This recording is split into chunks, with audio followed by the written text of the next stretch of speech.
ವೀಕ್ಷಕರೇ, ಕೇವಲ ಕಾಗದದ ಮೇಲಿನ ನಂಬಿಕೆಗಳನ್ನು ಭರವಸೆಗಳನ್ನು ನಂಬಿ ಕೋಟಿ ಕೋಟಿ ಸುರಿಯುವ ಕಾಲ ಮುಗಿದಿದೆ. ಭಾರತ ಈಗ ಸುಮ್ಮನೆ ಶಸ್ತ್ರಾಸ್ತ್ರಗಳನ್ನು ವೆಪನ್ಗಳನ್ನು ಖರೀದಿಸುವ ದೇಶವಾಗಿ ಉಳಿದಿಲ್ಲ. ಬದಲಿಗೆ ಷರತ್ತು ವಿಧಿಸಿ ಅಂದರೆ ಕಂಡೀಷನ್ ಹಾಕಿ ತಂತ್ರಜ್ಞಾನವನ್ನು ತಗೊಂಡು ತನ್ನ ಮಣ್ಣಲ್ಲೇ ಫೈಟರ್ ಜೆಟ್ ಸಬ್ಮರೀನ್ಗಳನ್ನು ನಿರ್ಮಿಸುವ ಮಹಾಶಕ್ತಿಯಾಗಿ ಬೆಳೀತಿದೆ. ಒಂದು ಕಡೆ ಅಮೇರಿಕಾದಲ್ಲಿ ನಮ್ಮ ವಾಯುಪಡೆ ಮುಖ್ಯಸ್ಥರು ಯುದ್ಧ ವಿಮಾನವನ್ನು ಆರಿಸ್ತಿದ್ರೆ, ಇನ್ನೊಂದು ಕಡೆ ಬ್ರಿಟನ್ ಮತ್ತು ಜರ್ಮನಿಯಲ್ಲಿ ಮೆಗಾ ಡಿಫೆನ್ಸ್ ಡೀಲ್ ಮಾತುಕತೆ ಕೂಡ ನಡೀತಿದೆ. ಒಂದೇ ಸಲಕ್ಕೆ ಮೂರು ಕಡೆ ನಮ್ಮ ಡಿಫೆನ್ಸ್ ಲೀಡರ್ಗಳು ಭೇಟಿ ನೀಡಿ ಬ್ರಹ್ಮಾಸ್ತ್ರಕ್ಕಾಗಿ ಬೇಟೆ ಆಡ್ತಿದ್ದಾರೆ. ಇದು ಚೀನಾ ಪಾಕಿಸ್ತಾನದ ಎದೆಯಲ್ಲಿ ನಡುಕ ಹುಟ್ಟಿಸಿರೋದು ಸತ್ಯ. ಅಷ್ಟಕ್ಕೂ ಈ ಮೂರೂ ದೇಶಗಳಲ್ಲಿ ನಮ್ಮ ನಾಯಕರು ಯಾವೆಲ್ಲ ಡೀಲ್ ಬಗ್ಗೆ ಚರ್ಚೆ ಮಾಡ್ತಿದ್ದಾರೆ? ಅಮೇರಿಕಾ, ಬ್ರಿಟನ್ ಮತ್ತು ಜರ್ಮನಿಗೆ ಯಾಕೆ ಫಸ್ಟ್ ಭೇಟಿ ನೀಡಲಾಗ್ತಿದೆ? ಮೇಕ್ ಇನ್ ಇಂಡಿಯಾ ಅಡಿಯಲ್ಲಿ ಭಾರತದ ಭವಿಷ್ಯದ ರಕ್ಷಣಾ ತಂತ್ರ ಹೇಗಿರಲಿದೆ? ಎಲ್ಲ ರೋಚಕ ಮಾಹಿತಿಗಳನ್ನು ಈ ವಿಡಿಯೋದಲ್ಲಿ ಸಂಪೂರ್ಣವಾಗಿ ವಿವರಿಸ್ತೀವಿ. ಕೊನೆವರೆಗೂ ನೋಡಿ. ಏಕಕಾಲದಲ್ಲಿ 3 ದೇಶ 3 ಟಾರ್ಗೆಟ್. ಏನಿದು ಡಿಫೆನ್ಸ್ ನಾಯಕರ ತ್ರಿಕೋನ ಟೆಸ್ಟಿಂಗ್? ಎಸ್, ಭಾರತದ ಉನ್ನತ ರಕ್ಷಣಾ ನಾಯಕತ್ವ ಈಗ ಪ್ರಪಂಚದ ಪ್ರಮುಖ ರಕ್ಷಣಾ ಕೇಂದ್ರಗಳಲ್ಲಿ ಬೀಡ್ಬಿಟ್ಟಿದೆ. ನಮ್ಮ ಸೇನೆಗೆ ಬೇಕಾದ ಶಸ್ತ್ರಾಸ್ತ್ರಗಳನ್ನು ಖರೀದಿಸುವ ಮುನ್ನ ಅವುಗಳನ್ನು ರಿಯಲ್ ಎನ್ವಿರಾನ್ಮೆಂಟ್ನಲ್ಲಿ ಟೆಸ್ಟ್ ಮಾಡ್ತಿದ್ದಾರೆ. ನಮ್ಮ ವಾಯುಪಡೆ ಅಂದರೆ ಏರ್ಫೋರ್ಸ್ನ ಮುಖ್ಯಸ್ಥ air chief marshal AP Singh ಅವರು ಈಗ ಅಮೆರಿಕದಲ್ಲಿದ್ದಾರೆ. ಇತ್ತ ರಕ್ಷಣಾ ಸಿಬ್ಬಂದಿ ಮುಖ್ಯಸ್ಥರಾದ ಅಂದರೆ CDS ಜನರಲ್ ಅನಿಲ್ ಚೌಹಾಣ್ ಅವರು ಯುನೈಟೆಡ್ ಕಿಂಗ್ಡಮ್ನಲ್ಲಿದ್ದಾರೆ, ಅಂದರೆ ಬ್ರಿಟನ್ನಲ್ಲಿದ್ದಾರೆ. ಮತ್ತೊಂದು ಕಡೆ ನಮ್ಮ ರಕ್ಷಣಾ ಸಚಿವ ರಾಜನಾಥ್ ಸಿಂಗ್ ಅವರು ಜರ್ಮನಿಯಲ್ಲಿ ಬೀಡ್ಬಿಟ್ಟಿದ್ದಾರೆ. ಈ ಮೂರೂ ದೇಶಗಳಲ್ಲಿ ರಕ್ಷಣಾ ಉತ್ಪಾದನೆ ಮತ್ತು ಕಾರ್ಯತಂತ್ರದ ಸಹಕಾರದ ಬಗ್ಗೆ ದೊಡ್ಡ ಮಟ್ಟದ ಮಾತುಕತೆಗಳು ನಡೀತಿವೆ. ಭಾರತವು ಯಾವುದೇ ಶಸ್ತ್ರಾಸ್ತ್ರ ವ್ಯವಸ್ಥೆ ಅಥವಾ ಫೈಟರ್ ಜೆಟ್ಗಳನ್ನು ಕೇವಲ ಕಂಪನಿಗಳ ಕ್ಲೇಮ್ಗಳ ಆಧಾರದ ಮೇಲೆ ಖರೀದಿಸುವುದಿಲ್ಲ ಅನ್ನೋದನ್ನು ಈ ಭೇಟಿಗಳು ಸ್ಪಷ್ಟಪಡಿಸ್ತೇವೆ. ಯಾವುದೇ ಡೀಲ್ ಫೈನಲ್ ಆಗೋ ಮುನ್ನ ಪ್ರತಿ ಶಸ್ತ್ರಾಸ್ತ್ರವನ್ನು, ಪ್ರತಿ ವೆಪನ್ನನ್ನು ನಮ್ಮ ದೇಶದ ಅಗತ್ಯಗಳಿಗೆ ತಕ್ಕಂತೆ ಟೆಸ್ಟ್ ಮಾಡಲಾಗ್ತಿದೆ. ಅಲ್ಲಿ ಏನೆಲ್ಲ ಆಗ್ತಿದೆ ಎಂಬುದನ್ನು ಮುಂದೆ ಡೀಟೇಲ್ ಆಗಿ ನೋಡೋಣ ಬನ್ನಿ. ಅಮೆರಿಕದಲ್ಲಿ AP Singh fighter jet testing. Rafale ಮುಂದೆಯೇ F-15EX ಹಾರಾಟ. ವೀಕ್ಷಕರೇ, ಫಸ್ಟ್ ನಾವು ನಮ್ಮ ವಾಯುಪಡೆಯ ಮುಖ್ಯಸ್ಥರಾದ air chief marshal AP Singh ಅವರ ಅಮೆರಿಕ ಭೇಟಿ ಬಗ್ಗೆ ಮಾತಾಡೋಣ. ಇತ್ತೀಚೆಗಷ್ಟೇ ಅವರು ನವಾಡಾದಲ್ಲಿರುವ ನೆಲ್ಲಿಸ್ ಏರ್ಫೋರ್ಸ್ ಬೇಸ್ಗೆ ಭೇಟಿ ನೀಡಿದರು ಮತ್ತು ಬೋಯಿಂಗ್ ಕಂಪನಿಯ ಅತ್ಯಾಧುನಿಕ F-15EX ಈಗಲ್ 2 ಫೈಟರ್ ಜೆಟ್ಟನ್ನು ಸ್ವತಃ ಹಾರಾಟ ಮಾಡಿ, ಸ್ವತಃ ಫ್ಲೈ ಮಾಡಿ ಪರೀಕ್ಷಿಸಿದ್ದಾರೆ. ಈ ಭೇಟಿ ಬಹಳ ಇಂಪಾರ್ಟೆಂಟ್, ಯಾಕಂದರೆ ಭಾರತೀಯ ವಾಯುಪಡೆ ತನ್ನ ಹಳೆ ಮಿಗ್ ಮತ್ತು ಜಾಗ್ವಾರ್ ಫೈಟರ್ ಜೆಟ್ಗಳನ್ನು ಬದಲಾಯಿಸಲು ಮುಂದಾಗಿದೆ. ಇದರ ಭಾಗವಾಗಿ ಸುಮಾರು 114 ಮಲ್ಟಿ ರೋಲ್ ಫೈಟರ್ ಏರ್ಕ್ರಾಫ್ಟ್ಗಳನ್ನು ಖರೀದಿಸಲು ಪ್ಲಾನ್ ಮಾಡಿದೆ. ಈ ಬೃಹತ್ ಡೀಲ್ಗಾಗಿ ಅಮೆರಿಕ ತನ್ನ F-15EX ವಿಮಾನವನ್ನು ನಮಗೆ ಆಫರ್ ಮಾಡ್ತಿದೆ. ಇದಕ್ಕೆ ಪ್ರಬಲ ಪೈಪೋಟಿಯಾಗಿ ಫ್ರಾನ್ಸ್ನ ರಫೇಲ್ ಕೂಡ ರೇಸ್ನಲ್ಲಿದೆ.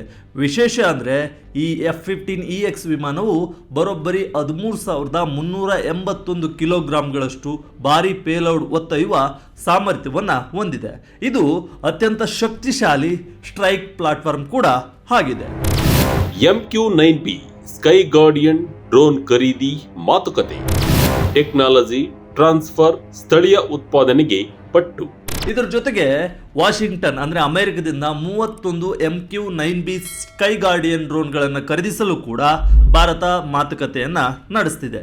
ಡೇಟಾ ಹಂಚಿಕೆ ಮತ್ತು ಕಣ್ಗಾವಲು ವ್ಯವಸ್ಥೆಗಳ ಬಗ್ಗೆಯೂ ಬಹಳಷ್ಟು ಚರ್ಚೆಗಳು ನಡೀತಿವೆ. ಭವಿಷ್ಯದಲ್ಲಿ 5ನೇ ತಲೆಮಾರಿನ ಅಂದರೆ 5th generation stealth fighter F-35 ಕುರಿತು ಮಾತುಕತೆ ನಡೀಬಹುದು ಅಂತ ಅಮೆರಿಕ ಹೇಳ್ತಾ ಬರ್ತಿದೆ.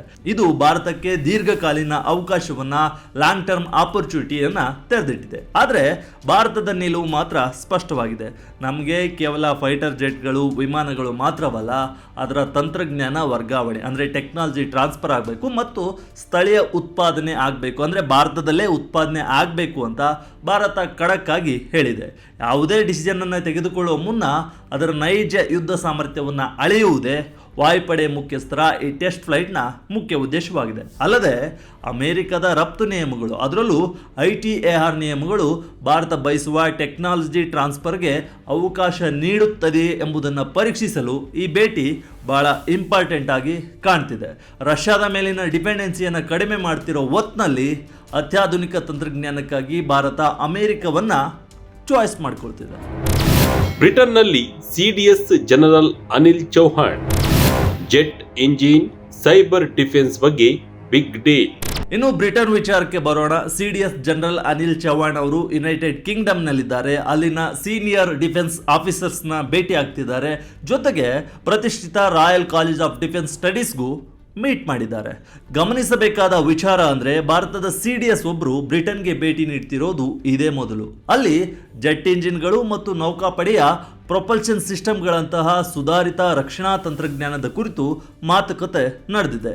ರೋಲ್ಸ್ ರಾಯ್ಸ್ನಂತಹ ಕಂಪನಿಗಳು ಇಂಜಿನ್ ಸಿಸ್ಟಮ್ಗಳು ಮತ್ತು ಎಲೆಕ್ಟ್ರಿಕ್ ಪ್ರೊಪಲ್ಷನ್ನಲ್ಲಿ ತಮ್ಮ ಪರಿಣಿತಿಯನ್ನು ನೀಡಲು ಮುಂದೆ ಬಂದಿವೆ. ಇವು ಭಾರತದ ಭವಿಷ್ಯದ ವಿಮಾನ ವಾಹಕ ನೌಕೆಗಳು ಮತ್ತು ಫೈಟರ್ ಜೆಟ್ ಪ್ರಾಜೆಕ್ಟ್ಗಳಿಗೆ ಬಹಳ ಇಂಪಾರ್ಟೆಂಟ್ ಆಗಿದೆ. ಭವಿಷ್ಯದ ಯುದ್ಧಗಳು ಸಂಪೂರ್ಣವಾಗಿ ಟೆಕ್ನಾಲಜಿಯನ್ನು ಡಿಪೆಂಡ್ ಆಗಿರೋದ್ರಿಂದ ಸೈಬರ್ ಯುದ್ಧ, ಕೃತಕ ಬುದ್ಧಿಮತ್ತೆ ಅಂದರೆ AI ಮತ್ತು ಬಾಹ್ಯಾಕಾಶ ಆಧಾರಿತ ರಕ್ಷಣಾ ವ್ಯವಸ್ಥೆಗಳು, ಸ್ಪೇಸ್ ಎನೇಬಲ್ ಡಿಫೆನ್ಸ್ ಸಿಸ್ಟಮ್ಗಳು ಕೂಡ ಈ ಮಾತುಕತೆಯ ಭಾಗವಾಗಿವೆ. ಭಾರತ ಮತ್ತು UK ನಡುವಿನ ಈ ಮಾತುಕತೆ ಕೇವಲ ಶಸ್ತ್ರಾಸ್ತ್ರ ಖರೀದಿಗೆ ಮಾತ್ರ ಸೀಮಿತವಾಗಿಲ್ಲ.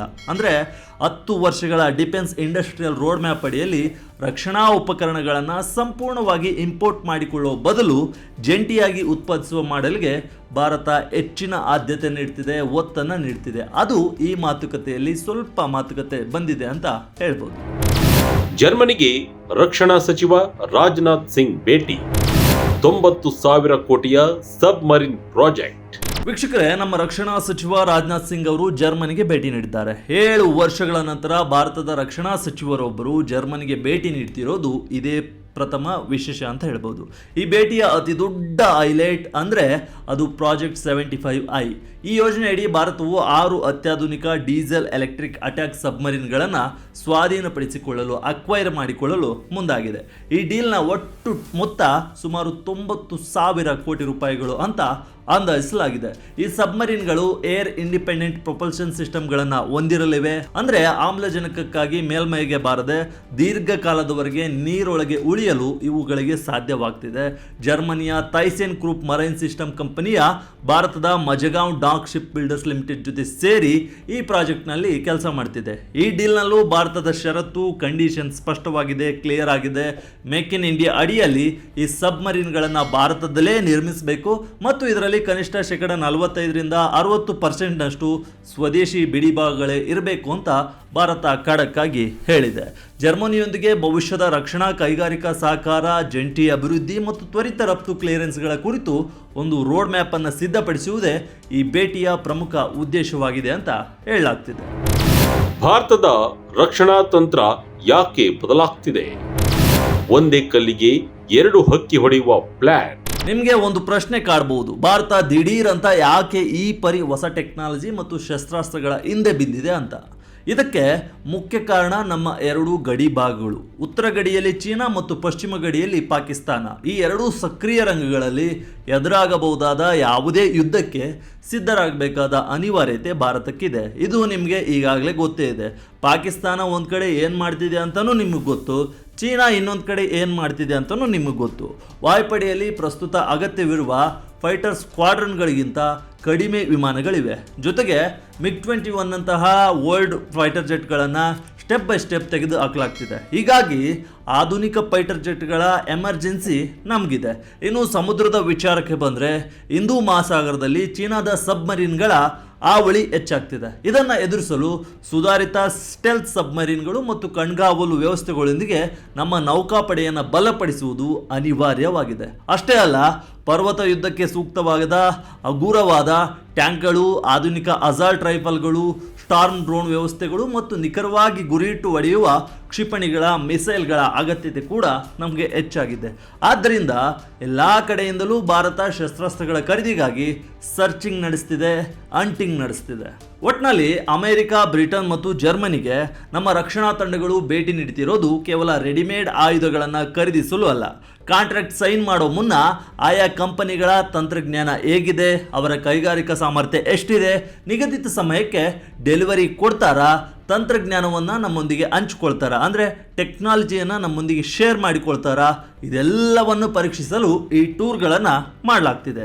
ಅಮೆರಿಕದಿಂದ ಅತ್ಯಾಧುನಿಕ ತಂತ್ರಜ್ಞಾನ, ಬ್ರಿಟನ್ನಿಂದ ಜಂಟಿ ಉತ್ಪಾದನೆ ಹಾಗೂ ಜರ್ಮನಿಯಿಂದ ನಿಕಟ ಕೈಗಾರಿಕಾ ಪಾಲುದಾರಿಕೆಯನ್ನು ಭಾರತ ಎಕ್ಸ್ಪೆಕ್ಟ್ ಮಾಡ್ತಿದೆ. ಇದು ಭಾರತದ ಸ್ಟ್ರಾಟಜಿಕ್ ಆಟೋನಮಿ ಮತ್ತು ಮೇಕ್ ಇನ್ ಇಂಡಿಯಾ ಕನಸಿನತ್ತ ಇಟ್ಟಿರೋ ಅತಿ ದೊಡ್ಡ ಸ್ಟೆಪ್ ಆಗಿದೆ. ಪೇಪರ್ ಮೇಲಿನ ಭರವಸೆಗಳನ್ನು ನಂಬುವ ಬದಲು ಶಸ್ತ್ರಾಸ್ತ್ರಗಳನ್ನು, ವೆಪನ್ಗಳನ್ನು ನೈಜ ಆಪರೇಷನ್ಗಳ ಮೂಲಕ, ಕಾರ್ಯಾಚರಣೆಗಳ ಮೂಲಕ ಪರೀಕ್ಷಿಸುವ ಭಾರತದ ಈ ಹೊಸ ಡಿಫೆನ್ಸ್ ಅಪ್ರೋಚ್ ಮುಂಬರುವ ದಶಕಗಳಲ್ಲಿ ನಮ್ಮ ಸೇನಾ ಸಾಮರ್ಥ್ಯವನ್ನು ಯಾವ ಮಟ್ಟಕ್ಕೆ ಕೊಂಡೊಯ್ಯಲಿದೆ ಎಂಬುದನ್ನು ಕಾದು ನೋಡಬೇಕಿದೆ. ಇದು ವಿಜಯ ಕರ್ನಾಟಕ ವಿಶೇಷ. ಇದೇ ರೀತಿಯ ಹೆಚ್ಚಿನ ವಿಡಿಯೋಗಳಿಗಾಗಿ ವಿಜಯ ಕರ್ನಾಟಕ ವೆಬ್ ಅನ್ನು ಫೇಸ್ಬುಕ್, ಯೂಟ್ಯೂಬ್ ಮತ್ತು ಇನ್ಸ್ಟಾಗ್ರಾಮ್ನಲ್ಲಿ ಫಾಲೋ ಮಾಡಿ. ಧನ್ಯವಾದ.